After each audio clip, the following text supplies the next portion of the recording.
গ্রামের এক কোণে ভোরের রোদ ছড়িয়ে পড়ছিল ধীরে ধীরে। মাটির পথের ধুলো উড়ে যাচ্ছিল এবং পাখির ডাক গুঞ্জরিত করছিল শান্ত পরিবেশে।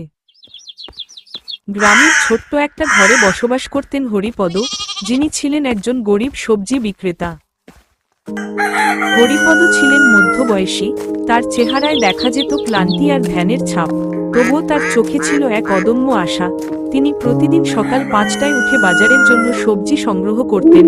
তার পেছনে ছোট্ট ছেলে রবিনও থাকত, সে তার বাবার সঙ্গে বাজার যাতায় যেত। হরিপদর জীবনের দিনগুলো কঠিন হলেও তিনি কখনো হতাশ হতেন না। তার একটি মূল বিশ্বাস ছিল, পরিশ্রম করলে ঈশ্বর সাহায্য করবেন।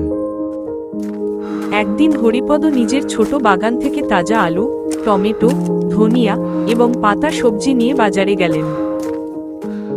বাজারে পৌঁছে তিনি দেখলেন, অনেক বড় ব্যবসায়ী আজ আগেই সব তাজা সবজি কিনে নিয়েছে।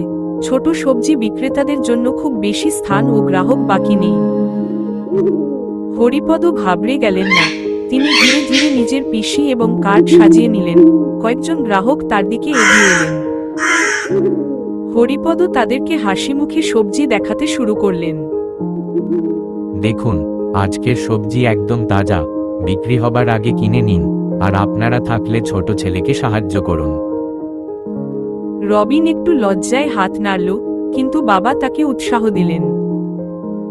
গ্রাহকরা ধীরে ধীরে হরিপদের দিকে আগ্রহ দেখালেন। তারা বলল, এত তাজা সবজি কোথা থেকে নিয়ে আসলেন?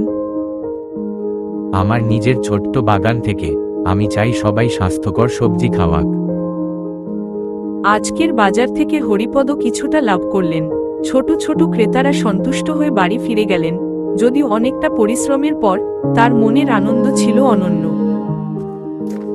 এক সপ্তাহের মধ্যেই হরিপদ লক্ষ্য করলেন বাজারে নতুন এক ব্যবসায়ী এসেছে, যিনি অনেক বড় পরিমাণে সবজি নিয়ে এসেছেন এবং কম দামে বিক্রি করছেন। গ্রাহকরা হরিপদের কাছ থেকে কেনার বদলে তার দোকানের দিকে যাচ্ছে। হরিপদ চিন্তিত হলেন, আমি কি করব? ছোট বাগান আর ছোট খাটার সবজি দিয়ে কি টিকব? রবিন বলল, বাবা, হয়তো আমরা কিছু নতুন পদ্ধতি চেষ্টা করতে পারি। আমরা কিছু বিশেষ সবজি বাড়াতে পারি বা গ্রাহককে আলাদা কিছু দিতে পারি। হরিপদ ভাবলেন, ঠিক আছে, নতুন কিছু চেষ্টা করা যাক।